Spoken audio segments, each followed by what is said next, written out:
Auzubillahiminash-shaytanir-rajeem. Bismillahir-rahmanir-rahim. Assalamu alaikum. Ji ayanu, pakhairagale, ni hao, chunashumme, washmale. Ohaya Gonzaimas, Guten Morgen, hola, boyo, privyet, kaifa hal, hal shumachatore, ahlan wasalan, marhaba, buna, mucho gracias, swabia, balli kare aya, hosh galden and ayo sayo, khuya mora, chi vato, chi hajot, kalimera, khairutan, and a very warm welcome to everybody who's tuning to PTV World and watching World this morning. Alongside my very well-learned colleague who happens to be Miss Hajra Satti. I happen to be Shahzad Hassan Khan, and we hope and pray that everybody out there is doing wonderfully well and that you're ready to kickstart your day with us. But first things first, hello Hajra, Assalamu alaikum. How are you feeling today? Walaikum assalam. Thank you so much for introducing me. Jazakallah khair. It is the last day of the October. It happens to be 31st of October. So it happens to be World Savings Day. And you know what? Wow. We definitely need more people saving their money instead of mindlessly spending it on other people. So it was exactly 100 years ago when October 31st was declared World Savings Day in Italy. It is also called World Thrift Day. So thrift, the word thrift is nowadays in a lot of social conversations. Italian professor Ravisa came up with the idea back in 1924 during the first International Savings Bank Congress. The purpose of the day is to raise awareness among the people about the importance of saving and to strive for securing one's financial future. According to financial experts, people should have enough savings in their account so that they can meet their monthly expenses for a certain period of time in case they lose their livelihood. This not only secures their future but also help boost the economy. Exactly. So Haja, which is why I'm going to ask you, do you save a lot? Yeah, I mean, that's not a lot. I mean, you know, how much I can do that, right? No, but you know, that's really evident because you do not take us out for treats and everything. You know, yeah, so I mean, you certainly don't want to touch this topic because there are entire 2-3 years of I'm not going to touch it. Yeah, non-chocolatey, what do you call, promises will come out. So I'm pretty sure you don't want to touch this topic. I'm sorry about that. I'm not going to touch that point ever again. But now let's move on to how, ladies and gentlemen, obviously you've spoken about climate change, but imagine that the coldest vacation spot actually becomes the hottest one. I mean, this is something which is so unreal to kind of listen to. So imagine that Antarctica, or the white continent as it is called, has become a favorite destination for tourists. This can be gauged from the fact that the number of tourists to the coldest continent on Earth tracked by the International Association of Antarctica Tour Operators has crossed 122,000 this year from just under 44,000 back in 2017. And this number is expected to increase thanks to travel made easy. Just a few decades back, visitors would travel to the continent on smaller ships, particularly ice cutters from Russia, Canada and other polar nations. Today there are cruise liners that offer on-board suites, exceptional dining and even spas. Some experts, however, are concerned with the impact the influx of tourists would have on the continent's environment. Well, not really, I think. Yeah, but would you like to go on such a cruise ship? I don't know. I don't know if I can afford that again. But I think in a very profound and interesting development. So China's Hunan University of Medicine has named its newly inaugurated research center after a Pakistani professor, Dr. Muhammad Iqbal Chaudhry. Wow. The center will house 17 full-time researchers dedicated to advancing scientific collaboration between Pakistan and China. And it is, I think, our good luck, and I think it is also in our fate written today that we are also going to meet his prestigious personality. And yes, in another interesting development, President of Pakistan, Asif Ali Zardari, has reappointed Professor Dr. Iqbal Chaudhry as the Coordinator General of the Comstech for a second term. And this appointment, ladies and gentlemen, has been warmly welcomed by the diplomats from OIC member states, vice chancellors and various stakeholders as well. During his first term, Professor Chaudhry initiated several projects aimed at capacity building and socio-economic development in OIC member countries. I think we are lucky enough that we have been joined by such an amazing gentleman who's been conferred with, you know, probably more than 50 awards, but to top of the line mention Hilal-e-Imtiaz, Sitara-e-Imtiaz as well. So we're very lucky that we've been joined by Dr. Professor Chaudhry Sahab over here today. Assalamu alaikum wa rahmatullahi wa barakatuh. Thank you so much, sir, for giving us your time. Wa alaikum salam. Congratulations, sirs, on your appointment, and I think that will bring a lot of much needed research into this very interesting field. So, sir, your field relates to mostly the chemistry, right, the bioorganic stuff and the natural stuff. And the topic that you've suggested is also very interesting because you're focusing on health and wellness by using traditional healing practices, right? And we've also seen that Western medicine is also very reactive. The new researchers are pointing that out, and they're only attempting the symptomatic relief, right? What do you have to say in order to explain or develop this conversation? Thank you very much for having me in this wonderful program. This is certainly one of my most favorites. Thank you so much, Jazakallah. sir. And you know, this topic is extremely important because health is a major challenge, you know, keeping health.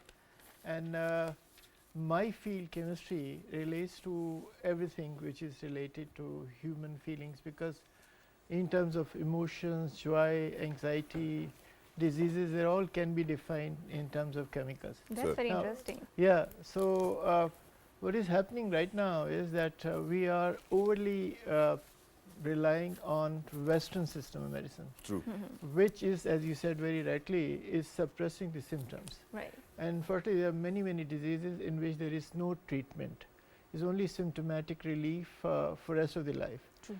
Whereas there is a tremendous knowledge of human experiences collected as traditional medicine, True. which is unfortunately not used. Right. And this is the time for us to make a seamless integrated healthcare system where we can use all these systems to make sure that patients get So the thank best you, treatment. thank you so much for Right. correcting our concepts, because whenever we spoke about traditional medicine, we always thought it's probably like going to a doctor or to a hospital. So, you know, when we are to kind of differentiate in between conventional treatments that we get from hospitals and doctors and traditional medicine, where do we draw the line? You see, conventional medicine or Western medicine, which is also called biomedicine, is largely is simplistic. It's a simple version of a disease. Okay. Human diseases are much more complex. Human body is very complex also. And Western medicine is just trying to fix one biochemical changes in the body, whereas traditional medicines are holistic in nature. Okay. You know, Right. they treat your spiritual, emotional, social, and physical well-being, which is extremely important. You may be physically fit, but at the same time, you may not really feel well. So this is very important that we integrate these systems of medicine into healthcare So system. can you And please share an doc- example as well for that, you know, because, you know, so that it's simpler for us to understand? And Dr. Iqbal, because you mentioned a very important point, and I would want to develop this conversation on the undercurrents, and which is like you mentioned that your study relates with the emotions, right? That's a very interesting concept, because all of this time we have been studying the natural sciences are very rationalistic, very pragmatic in their approach. Logic is the central point, right? And emotions and something which, you know, does not go into the terrain of logic or rationality. This is what the Western paradigm has been teaching us, right? But then there's also a concept in the philosophy which talks about the diseases of the soul, right? And when we talk Absolutely. about holistic healing, you also deal with the diseases of the soul. Unless you don't do that, you will always feel the symptoms bringing up. So please go ahead. Absolutely, I think you just give a very interesting description. You know, Western medicine is a reductionist approach towards disease. It's just more of a symptomatic treatment of what people understand a disease is. The fact is, the disease is much more complex. You know, for instance, I give you the example of diabetes. You know, diabetes is a lifelong chronic disease which you just manage it for the rest of your life. True. Right. But can we prevent it? Right. You know, 1/3 of population is diabetic. Can we really use traditional medicine to prevent the disease?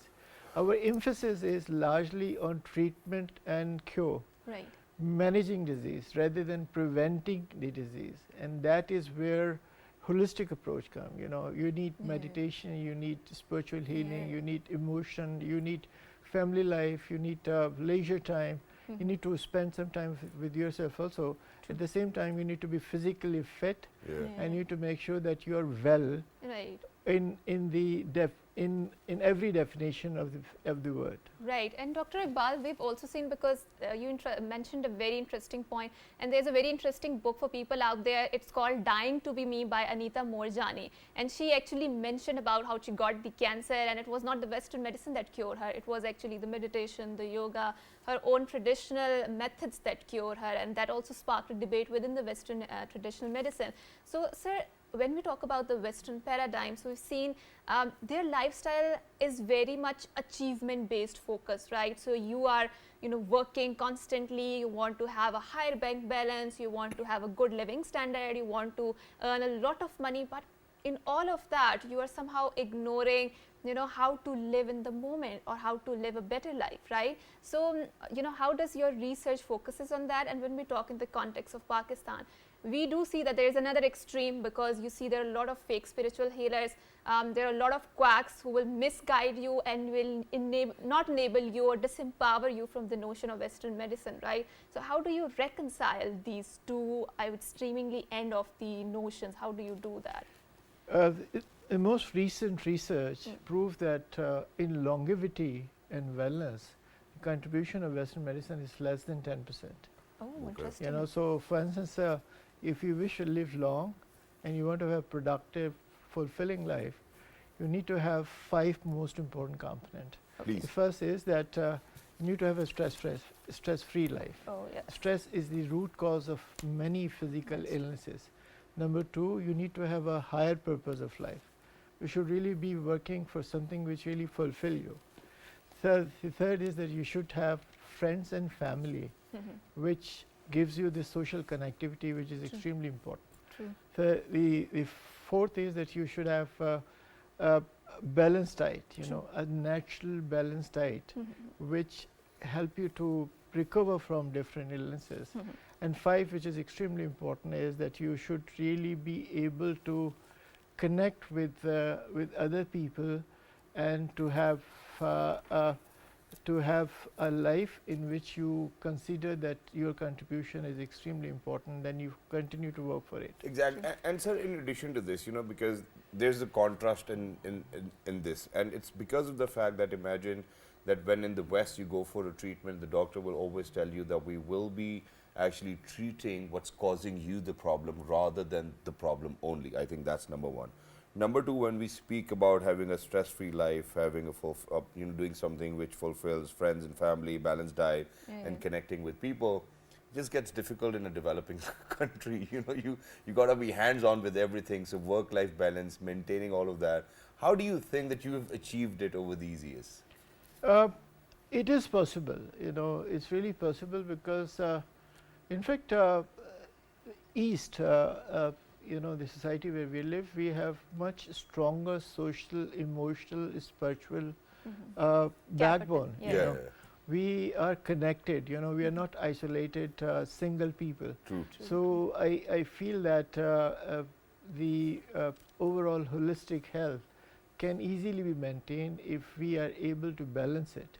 We were able to have a holistic approach. We understand that is our own responsibility. It's not the responsibility of the government to keep us healthy. It is our own responsibility that we need to keep ourselves healthy. It's our pursuit, Right. Thank you so much, Dr. Saab, for highlighting that. And since your area of expertise also lie in the bioorganic stuff, right? So you're mainly focusing on the chemistry. So, sir, now when we talk about holistic healing and the wellness models, you cannot deny how your nutritionist life is very much important, right? So in the West, we do see this very resurgent phenomena of called genetically modified food, and in Pakistan you also see the diffusion of that, right? The chemicals which are used to preserve it, right? So as compared to its derogatory or very darker effects, how would you recommend to go about this wellness models, and how would you explain this darker side of modernity, very quick, ready to made food which is quickly available, to assist you with your very robotic sort of a life, very isolated life that we are living in? How can we revert back to our traditional roots? This is a very important challenge for us to achieve. We have this wonderful life of a prophet, he lived a long life in a time when the average life expectancy was less than 40, and that is largely because everything was simple. Food was simple, True. life was simple, you know. True. एक दिन Everything- खाना खाएंगे, एक दिन फाका absolutely, करेंगे. Yeah. absolutely, you know, and this now modern science is proving that all what was practiced by holy prophet is the modern science which proves it, you know. True. So this is what we have seen, intermittent fasting. You see that people are now going back to the natural life, people are going towards natural diet. The famous Mediterranean diet is now True. everywhere, you know. So Yeah. it is extremely important, and it also makes sense, you know, because not only that we are breathing clean, unclean air, and we are taking unclean food, but at the same time we are just consuming so much that our body is overwhelmed. True. Oxidative stress, you know, so much we consume which damage our body. Exactly. And thank you so much, sir, for sharing that. And I believe that, you know, by just listening to it, I always try to motivate myself that, you know, I need to kind of, you know, hang on with whatever I have to eat. But, you know, certainly, you know, we're so habitual of it that, you know, to get rid of this habit actually becomes difficult. But while we're at it, sir, obviously, you know, we've spoken about the impact of antibiotics and how we are a breeding ground over here. We certainly do not need any sort of prescription, and we can go get any medicine off the counter. Now, you certainly have, you know, kind of contributed to this area where you've discovered many potent anti-epileptic compounds from indigenous medicinal plants that are under clinical trials as well. So how do you, you know, kind of make sure that, you know, you do not have to use antibiotics, you can do this and you'll be better? Antibiotics were developed in 1940s, and we thought at that time that we have actually won the war against infection. But we see the pandemic, we have seen constantly re-emerging diseases also. So there is a war between these microorganisms and human immunity. What we can do is just to make sure that immunity of human body is improved, you know, and as a result of it, infections are not really caused. And if antibiotics are not really working, the research says what we have done was that we have actually used traditional medicine in synergy with it, and we were able to make these antibiotics work again, you know. And these are excellent example of augmentation of antibiotics. Anti-epileptic is extremely important area. In traditional medicine, epilepsy. In modern medicine, epilepsy is 30% of the people never get treated. You know? So not even symptoms are relieved. But in traditional medicine, there's so much which we have done. So extremely important is that not the traditional medicine is also response to your question, that traditional medicine has to be judged, evaluated, and made evidence based on the basis of science. So it's not one formula fit all. Absolutely. Right. Yeah, exactly. So very quickly, sir, towards the end, one last question, because we do see the rise in infectious diseases as well. And then unfortunately what happens is that every time, you know, you're transferring from winters to summers or summers to winters, you know, you go to the doctor will always come up with, "Ji, aapko viral hai." You know, so viral, I think, is something so novel that we're certainly not sure about what is happening. So how does traditional medicine look at all of these infectious diseases and the virals that are taking place these For days? instance, viral diseases is normal flu. There is no treatment available. Yeah. You go find nothing. So, and it's all immunity, you Yeah. know, because you boost your immunity by all kind of meditation, also preventive Food herbal and medicines, fruits, also food and diet. There is a nexus between food and medicine, and that nexus is which make you able to counteract these diseases. Right. Right, and thank you so much, Dr. Saab, for wonderfully explaining all of these phenomena. And I think whenever we talk about the holistic healing, we also come across the darker sides of the modernity and how modern a man can get. You will always realize that there were lots of wisdom stored by ancestors, and there's a need to untap and unlock that potential. Once again, thank you so much, Dr. Saab. Thank you, You sir. made us all really, really proud, and we are wishing you all of the best. And we are hoping that some wonderful research will emerge, and that to the Pakistanis' credit. Thank you so much once again. And once we come back, we're going to talk about a very interesting and important topic that is also the need of the hour. So don't go anywhere. Good morning. Good morning.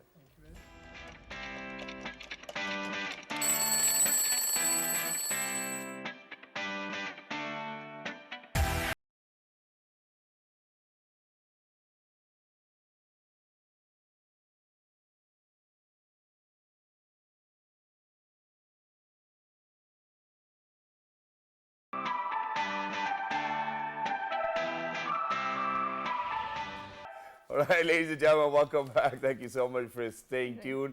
Obviously, moving ahead, ladies and gentlemen, we really need to kind of give you some more information about Mount Yes. Fiji and Lost Mine City rediscovered by accident. So, Haja, Right. why don't you do the honors, so Right. that people know? Right. So, very interesting development. The lost mine city has been rediscovered, that too by the accident, of course. So, archaeologists stumbled upon an ancient mine city in the Mexican state, estimated to be around 1200 years old. As many as 6,000 ancient mines and structures obscure in the jungle were discovered by a chance. LIDAR, a technology that uses lasers to map and analyze archaeological structures buried under the vegetation. It also included a city of pyramids, which archaeologists call Valeriana. When available data was processed using archaeological methods, the archaeologists find they had come across a huge ancient city which might have been inhabited by approximately 50,000 people between 750 and 850 AD. I think that's a very interesting development, and Allah Ta'ala always says in the Quran that there are stories for you so that you understand that. And one thing that we always understand is all temporal authorities are fleeting. This lost Mayan city is one of the manifestation And example Allah of is that. always instructed to observe, so I think for people who observe kind of learn quite a lot Yeah. as well. But while we're at it, ladies and gentlemen, imagine a 130-year record has been broken, and I don't know if it's a fortunate news for all of us, because Mount Fiji, without snowfall in October, breaks 130-year-old record for the first time in 130 years since records started to be kept. The tallest mountain in Japan, and also its sacred symbol, Mount Fuji, has not received snow till now, even though the month of November is all set to start. That's one of those tourist attractions over there in Japan. And I mean, I think climate change is for real. Everybody needs to contribute, and everybody needs to come together and take some action about And it. speaking of the health, I think one of the very important topic that we are now discussing is about the breast cancer awareness. And October is usually a month that is defined as a Pinktober, Yep. because there is a campaign regarding the awareness around the breast cancer. So in order to further talk about it, because breast cancer is treatable only if it is diagnosed in the time, and 70% of the breast cancer deaths occur due to the late treatment initiations. So we are very glad that we have been joined by Dr. Umar Aftab, who happens to be the CEO of Pink Ribbon Pakistan. Assalamu alaikum, Dr. Umar, and thank you so much for joining us on our show. Assalamu alaikum ji, good morning. So thank you so much for joining us. Wonderful to have you. So two things, sir. First of all, obviously we're not really happy because you didn't show up in our studio this time around. Alhamdulillah, Pinktober, with all of your hard work and untiring efforts, ladies and gentlemen, I think it's he's the gentleman. I think he's the man of the hour as well, whose contributions have done quite a lot. Sir, how has it been? How do you think the Pinktober went? How do you think the awareness aspect has gone? And what about, your hospital, which you actually made in Lahore for the treatment of breast cancer? Let's start from here. Yeah, so Alhamdulillah, the Pakistan's first dedicated breast cancer hospital is almost 95% complete. We have already started the diagnostics. We are providing free diagnostic services to all the women, and we are very hopeful. We are now finalizing our surgical ward, and we are very hopeful that I think in next month or so, this hospital will be, inshallah, fully functional. In terms of the campaign, so every year campaign is growing, but unfortunately, the mindset we are fighting, the behavior change we want to bring, that I think still is a challenge, because this year, so wherever we were having our awareness seminars, I asked all the audiences that how many of the women they who are 40 plus, they went for mammogram. And unfortunately, you'll be surprised to know that it's not more than 2 to 3% still. The whole reason of running this campaign every October again and again is to highlight the issue that how deadly this disease of breast cancer is. But on And, the other and Dr. Saab, in addition to this, I would certainly want to, share some statistics over here as well, because each year, unfortunately, 40,000 women in Pakistan die of breast cancer. But sir, I think there's a great news and good news as well, because you're partnering with Punjab government, and then now for the very first time, there'll be data which will be kept and saved for the breast cancer. Not just that, there's a separate department which will be made in the Nawaz Sharif hospital. So how is it going? How is this partnership, and how do you see the future of it? We got a very good response from the Punjab government. Pakistan's first cancer registry is formed because it's an international model that you have cancer registry, because if you don't have a proper data, how can you plan any disease? As we saw in terms of COVID, that there was a data collection mechanism, and we were able to address that. On the other hand, I think another good news is that Punjab government just yesterday there was a groundbreaking ceremony of the cancer hospital by Punjab government. It will be a 900-bed hospital, and thanks to the chief minister, she has agreed that there will be a complete separate setup in that hospital for breast cancer as well. So I think that in terms of getting the support from the government, we are moving forward. That some strategic steps are being made. Otherwise, as well, now we see that most of the tertiary care hospitals in Punjab, they have mobile, latest mobile machines as well. But again, the challenge is that if I see the journey of Pink Ribbon in the last 22 years, starting from a point where we were not able to talk about it, now coming to a point where we have diagnostic facilities, we have latest surgery options available, we have therapies available. And then again, in terms of the support program, the surgeries are being supported through the Sehat card. Chemotherapies are being supported through Pakistan Baitul Mal. So having all of this now in place, the Right. So, only Dr. Umar, so you have been having this campaign for so many years now, and I think it's a very successful campaign, Alhamdulillah. and it's a role model for and case study for all of these researchers. But Dr. Umar, what sort of newer conversations do you think we need to have when we talk about the breast cancer? Because there was a time whenever the woman's sexuality was under discussion, especially the even the word or the name breast, it was considered to be a taboo topic. Now I think we have passed that age, and we are openly speaking and talking about it. So what sort of new conversations do you think we need to have in this domain? I think we need to, one good thing is that there is a change in terms of, we see that the younger girls and younger women, they are coming with early symptoms. This is a positive sign. But the older women, I think that is still, unfortunately, is still a challenge. And we need to normalize the discussion around cancer and breast cancer, because I think maybe there was a time when in all the TV drama, so whoever was to die was, they used to die with cancer. So somehow there is a generation in Pakistan that still they think that cancer is a death sentence. And then still we see that 70% of the cases uh, they report on third stage. They delay. There are there are three levels of denial. First, when a female, she finds any symptom, she goes into a denial that she would delay it, she would not go to a doctor, she would not tell anyone. Then the second denial is if she goes to a doctor and she's being diagnosed with breast cancer, again there is a denial for not going forward for the treatment and not telling to the family. I think the message we need to give people is that the technology has come a long way. We are now using AI technology in Dr. Umar, of course, technology has come a right way, and I would further like to develop on this conversation.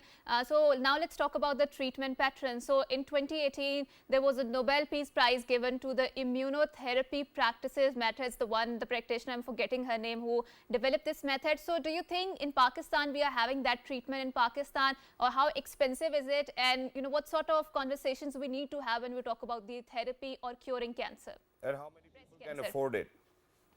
Yeah, immunotherapy is a bit expensive. It's even getting it done in US or UK is expensive as of today.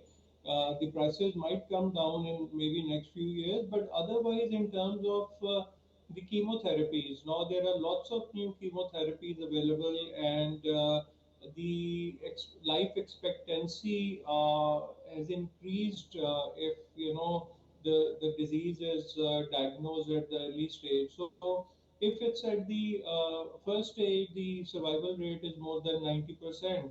If it's at the second stage, the survival rate is more than 70%. So the message Pink Ribbon is giving every year, every day is that we need to focus on early detection. We need to know the symptoms of breast cancer. If there is any kind Right. of lump Thank you so on much. any, Of course. Thank you so much, Dr. Saab. Early detection is something that we definitely need to focus whenever we talk about the breast cancer. Thank you so much, Dr. Umar Aftab, for doing this wonderful social services for the entire country in terms of your fight against the breast cancer. Now, in a very interesting development, and Shahzad, my wonderful colleague here, is corrected the name of the brand. So, Moschino brand has launched a clutch bag which looks like celery sticks that have left shoppers baffled. The bag is priced at almost 4,000 pounds. Oh my Look at God. that, yeah. Look at the bag. I mean, it can't even contain the 4,000 pounds, right? Which comes at around 5,000 pounds. However, this is It's not the plastic first money time. these days. Yeah, the famous brand has experimented with designs inspired by food. I think every other thing you throw into the market, it will sell because, people have the proclivity to go towards anything nowadays. Yeah, I mean, that you I find think so many unusual things these days True, that you're true. like, okay, what's actually and that's happening? a fashion statement. I mean, that's very baffling for me, but I guess fashion is different for everyone. Yeah. But now in a very interesting development, since it happens to be 31st of October, it is also the World City Days. And to further develop this conversation about how we can have more cities which are inclusive of that, I think that's very much important that we need to talk about that important Exactly. And aspect. Hajay, in addition to this, what I've done is I've taken out a few, some of the statistics as well, because while we speak about World Cities Day, the theme is that youth leading climate and local action for cities. Now, Okay, interesting. in addition to this, what we have really need to learn over here is the cities are projected to house 70% of the world population by 2050, facing unprecedented challenges in the context of climate change. By 2030, an estimated 60% of people will live in urban areas with up to 60% of urban dwellers under 80. Now imagine if that's the kind of space that we really need to manage by 2050.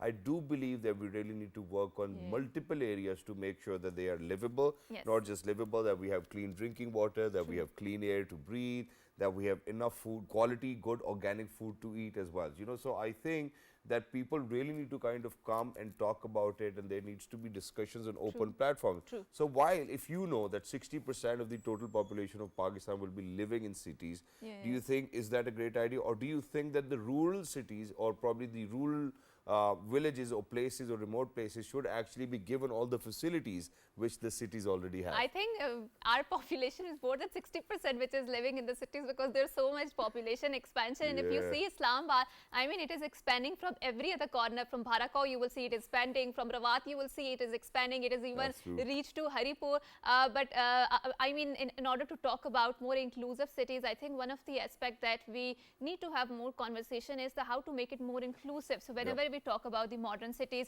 first thing that comes into mind are the flashy skyscrapers that have very flashy building, which is catering to the elite class, sprawling cafes around it, and a very populated population that is living there and having a very good gupshup there. But one of the very important aspects of the South Asian cities is the hawkers, the vendors that are actually part of the city, but they are not considered to be very glossy in their terms, right? So when we talk about having an inclusive cities, if you see on the footpaths, there is a very social and economic activity going on. For example, vendors have their own, rallies or carts or whatever you call them, right? So they are as much part of the city as, the elite classes. So how to make it more inclusive while also maintaining the character of the city? We will talk about this with a very prestigious guest. best. Exactly. And before we actually move on to our guest Hajra, I think what we really need to kind of build on is that, that now imagine that since we do know that 60% of the population, for example, if you are to speak about Pakistan, 60% of the population is of youngsters. Now the youngsters really need to kind of play a role in making sure that they kind of contribute towards urban development. So if you are to think about urban development, inclusivity, empowerment, all of these things, what sort of city would you idealize to live in? कि यार मेरा शहर ऐसा होना चाहिए. I think number one problem is that it should have a clean air. I think this is the interest, this is the very concern that we all modern citizens have nowadays, especially living in Islamabad, because we never witness smog, but this season we are witnessing smog. And whenever I talk about the social activity, so in South Asia there is very characteristics of the city that cities have within them the Androon Shahar that you call it, and that Androon Shahar has actually the character preserved where different, you can find the remnants of different civilizations. So if you go within the Pindi, you will find an Androon Shahar. Lal Haveli, Lal Haveli, and you can find very cheap products from that part of the city. Bhaiya kebab. Exactly. I mean, the culinary world is amazing there. I mean, there are a lot of wholesale shops there in that Masala city. shops, whatnot. Exactly. And I think that also preserve the character of the city, and we need to do it. And I think Lahore has done a wonderful job in preserving that Androon Shahar, Androon aspect of that. Which is why I think let's talk about a few of Androon Shahars as well. For example, if I am to talk about Abbottabad, it will be Ilyasi Pakode and the Ilyasi Masjid ki pakode, Ilyasi Masjid, right?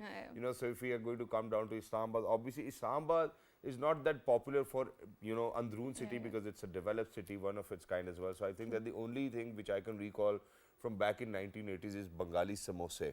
Yeah, or probably if you go to Pindi, then there's golden samosa. Then, really? Yeah. Then there's why Raja Why Bazaar. they call golden samosa? I don't know. So the gentleman just named it and imagine that it's been there. They're Then popular. Gordon College. Then Raja Bazaar. All of these places were so amazing that that, ladies and gentlemen, you could actually immerse yourself in that architecture and the way the people are. And I think whenever we talk about the architecture, it's a very distinct architecture. So you can see they have the verandas there, they have the outer spaces and open there. verandas. Exactly. And that outer spaces or the veranda or whatever lawn that you call it, that was a very essential aspect of the spaces in which women had an agency. So a lot of women from around your mohallas, they would gather there at that veranda or the open spaces that were there. They would cook together, they would stitch together, they would have that conversation together. So that was kind of their old age WhatsApp or Instagram together, because entire socialization was happening in that veranda, right? And imagine that that kind of socialization. So for example, now we exchange emojis on WhatsApp, right? Now imagine that when they were used to exchange remarks, they would use poetry to do so. So it was really interesting. So now from here onwards, moving on to Lahore, where we talk about the old city Lahore as well. Where this I mean, I don't know how to put it. What's the name? I think it just slipped out of my mind as well, where you get a lot of tawa chicken. And then I think the theatre. walled city of the Lahore has all of this amazing sprawling culinary cuisine and the structure out there, and it is very much amazing. And I think you can experience how Lahore is a very, very ancient city. It has preserved the Mughal architecture, the British colonial architecture, and before Mughals there were so many empires which have ruled it. There was Sikh influence there, there's a Hindu influence there, and they're all living in complete harmony. Sahib as well, so I think, and then Kartarpur bypass where the Gurdwara is there as well. But so I think whenever we talk about the modern architectures of the city, one thing that is very much important is that how in the Europe they will see that they've always preserved the older part of the city, right? So whenever we talk about the modernization, we should not mindlessly go for the modernization, which is we need to also preserve the character of that old city or the oldness within that city, because that carries a lot of civilizational value, right? And we've really not been great at it. Now imagine that if you go to Italy or if you go to any other historical places, what they have done is, so they've actually had a 3D mapping done of the entire building, and if some stone or something falls off, they will put it back in place, because they have the original 3D showcasing where how the building actually looks. So I think we really need to kind of put in effort for that, because these days everybody's looking after them so well with Botox and fillers and whatnot. So why can't we look after our architecture? Until next time, ladies and gentlemen, look after yourself, look after the architecture, and we'll see you tomorrow morning, inshallah. So 1, 2, 3. Good morning. Have a great Allah day. Hafiz. Stay blessed.